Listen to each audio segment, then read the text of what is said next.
Hala, tingnan nyo ito mga day. Grabe, pwede palang i-ano yan, itorta yung tangkong. Grabe, saktong-sakto mga day. At wala akong ulam for today's video. Gagayahin natin yan. Wow, pwede pala yan. Tingnan nyo naman yan. Parang sarap-sarap yan mga day. Nilunod niya yan. Tapos marami pa mga lamas completos ricados. Grabe, gagayahin kayo natin yan mga day. Lalo ngayon wala tayong ulam. Nakakaloka na talaga. Stamos mga day. Lumabas talaga ako sa aming payag para lang mag-harvest ng tangkong. Tsaran, ito na mga day. Siyempre naman lilinisan natin yan. Baka may mga ulo dyan. Baka makain natin yan. Nakakaloka na talaga yan. Tingnan nyo naman yan, oh. Hugasan nyo para malinis yan. Isa-isa nyo yung dahon mga day. Kasi may mga tatago yung mga parinti natin dyan, no? Tingnan nyo naman yan. Wow! At para magaya natin yung video, syempre meron talaga yung rubber. O, tingnan nyo naman yan. At ihihikot nyo yan dito. Ganyan talaga dapat. O, tingnan nyo. Dapat nakabugko talaga yung tangkong nyo. At syempre mga day, kukuha tayo ng itlog natin. Yan na, oh. Ah, grabe na talaga yan mga day. At bubuakin natin siya dito. Make sure lang yung itlog nyo mga day hindi bugok kasi mababaho talaga yung mga itlog nyo dyan. Ilagyan natin ng lasa yan. Depende sa inyo kung anong ilalagay nyo dyan. Basta ako, ito lang talaga yung sekreto ko. Hindi ko isabi sa inyo. Basta sekreto yan kasi sekreto nga eh. Hindi ka tulad ng iba dyan, kahit sekreto, binubulgar nila, nakakaluka naman yan. Hindi mo naman yan masira ng mga sekreto nyo. Shout out dyan sa mga taong sinabi ng mga sekreto pero minaritis pa rin nila sa mga iba dyan. At maghiwa ka ng kamatis. Ilalagay natin yung kamatis dito sa itlog kasi yung sa video nilagay na niya. At ngayon kumuha ako ng sibuyas dahon mga day. Iwan ko anong tawag dito sa inyo. Grabe kayo na mag-adjust. Hindi naman talaga, yung mga Bisaya talaga lagi nag-a-adjust. So yung mga Tagalog dyan, ay naku talaga, nakakaluka na talaga yan. Yan oh, mag-ingat kayo sa paghiwa-hiwa dyan mga day. Grabe na talaga, itsa mo yan, ilalagay mo na dito yan oh. At para mas masarap pa talaga yung luto ng itlog nyo, maghiwa kayo ng bombay or onion mga day. Onion to sa English, iwan ko kung anong to sa Tagalog. Ito pagkatapos sa mga day, ilalagay nyo ito kasi grabe, naghihintay na talaga siya kung anong kakainin niya for today's video. Naghuhugas mo na akong kamay kasi humawak ako sa kanya. Sa paghiwa ng mga bombay mga day, maalala mo talaga yung mga classmate mo sa high school na nimahong ilok talaga.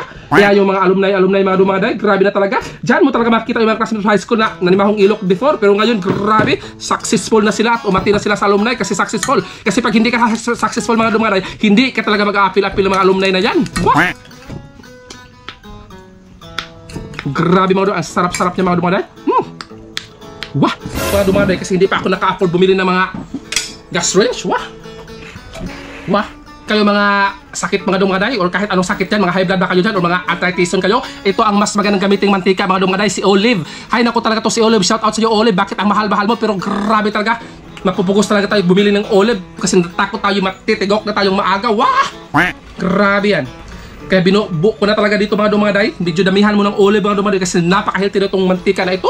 Ito lang ang mantika talaga pwede mong inumin. Wow. Tingnan nyo, madami na yan mga day kasi may mga olive na yan kanina pa. Nagluto kasi ako ng ibang putahe dyan gamit ang olive na yan. Wah!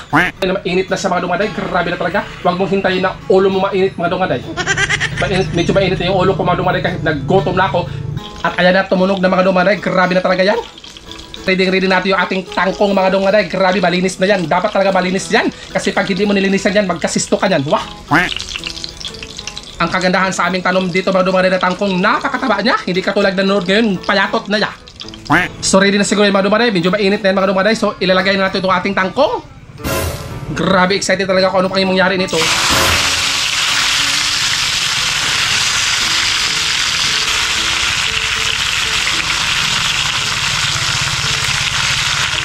Tingnan nyo mo naman yan mga day. Grabe talaga. Parang masarap ito mga day. Pagkatapos ng mga day, ilagay nyo na yung binatil nyo kanina. Yan. Ilalagay na natin itong ating binatil kanina.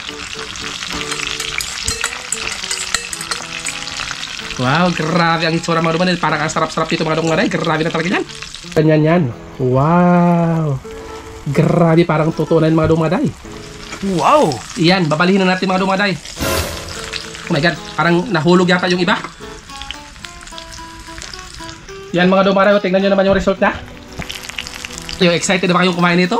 Sabi, ang bango niya, grabe na talaga yan. Parang tortillas, natatalong naman ito mga day. Kumusta kaya yung lasa dito mga day? Kung lasang talong ba talaga na tortillas?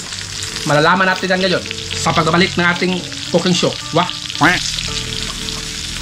Binadugay ko muna siya mga day para talaga luto-luto na talaga. Wow! Grabe yan! At syempre mga day, moment of truth na talaga. Titikman na natin kung masarap pa talaga yung ating tortang kangkong. Grabe, excited talaga mga day. Kaya unang hiwa mga day.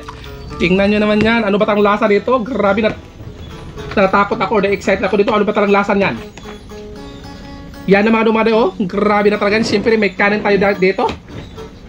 At dahil nag-gusto lang talaga ako dito, magkinamot lang ako mga dumaday. Pasintabi po sa mga tao dyan na, hindi marunong magkinamot or bawal magkinamot. Pasensya na po. Basta ako, nagugutom talaga ako. Sige, magkutsara lang ako. Iyan ha. First bite mga dumaday. Naku, nakakatakot naman to. Anong lasa nito mga dumaday? Grabe na yan.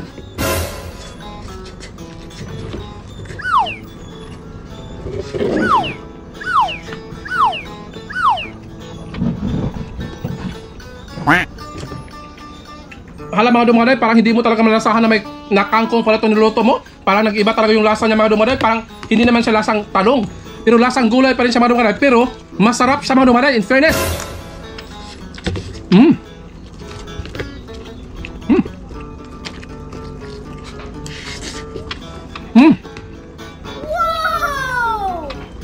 Anong masabi mo? Wow. Mga dumaday, grabe, masarap yan. Kaya try nyo mga dumaday, grabe. Masarap pala siya mga dumaday. O, tingnan nyo naman yan. Yung sa video, ginunting pa nila. Pero ako hindi ko na ginunting-gunting yan. Tingnan nyo yan, oh. Wow. Napakasarap pa ng olive oil. Grabe, sigurado na mabungkag na talaga yung ating kanin nito mga dumaday. Sira yung diet natin ngayon. Kahit pobre ka, pero hilas mga dumaday kasi yung gamit mo na mantika is olive oil. Wow, grabe yan. Gusto mo? Magluto na rin kayo.